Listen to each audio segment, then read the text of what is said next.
Chapter 13, Handling Questions. Not all presentations allow for questions from the audience, but many do. Some people choose to take questions during the presentation, and some at the end of their presentation. I'll address this a bit later, but first allow me to provide some advice on how to handle them in general. My best piece of advice is to anticipate what questions you'll be asked. This is not difficult for most topics if you own your topic and if you understand who your audience is. You may get thrown a curveball now and then, but that's few and far between. Repackaging questions. Handling questions can be a bit complicated. There may be a time when the person asking a question doesn't necessarily know how to ask it. This is where you'll need to repackage. Two main reasons for repackaging. 1. Making sure you understand the question. Sometimes you may not be sure whether you understand the question. The questioner may be unable to completely articulate what he or she is thinking, or perhaps you simply don't understand the question being posed. Don't guess. It only takes a few seconds to re-ask the question. You can mention that you don't completely understand the question, or say, quote, "Let me make sure I understand your question before re-asking." This is better than giving a response that hasn't answered the question. Not only have you wasted time, but you answered something unnecessarily and revealed somewhat an inability to connect with the audience. Believe me when I tell you that others can tell. One thing to note, when you repackage a question, whether it's because of the asker's inarticulation or your own lack of comprehension, try not to sound patronizing. 2. The question being asked is one that you're confident you understand, but you're not sure the rest of the audience understands.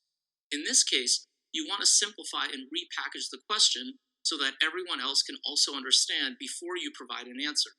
There may be people in the audience who either had the same question, but it wasn't clear from the way it was asked, or were confused by the question and were glad you clarified.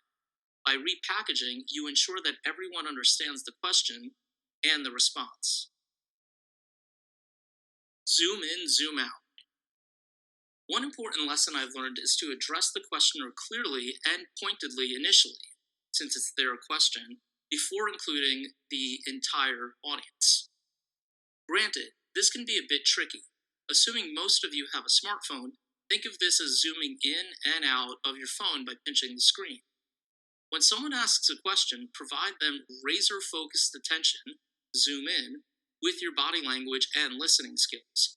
If the answer is a bit lengthy, or there is a counter or follow-up question, you'll need to zoom out and address the rest of the audience at some point.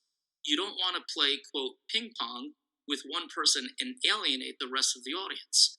Make sure that at some point your body language and eye contact are as such, looking around and moving back or slightly away, that you address everyone. This takes a little practice, but can be done. Be a leader.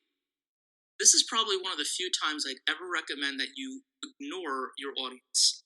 If someone asks a question that others in the audience are annoyed by, they scoff at, roll their eyes, laugh, or use body language that makes the questioner uncomfortable, my suggestion is to address the question by giving the asker your full attention. This means you face and speak directly to him or her. I've experienced this with students in my classes several times, and I've always felt bad. Again, ignore the audience by providing the questioner razor-focused attention through your eye contact and body language. Give that person the attention that they deserve. Show that you care, even if you don't. Remember, perception is key. Also, try not to come across as patronizing or condescending. If people scoff or roll their eyes when a question is asked, it's your responsibility to be a leader and handle the situation respectfully. When to take questions. You can take questions at the end or during the presentation. There are pros and cons to both, and I'll address them concurrently. The advantage of waiting until the end is that you don't lose any control or direction during the presentation.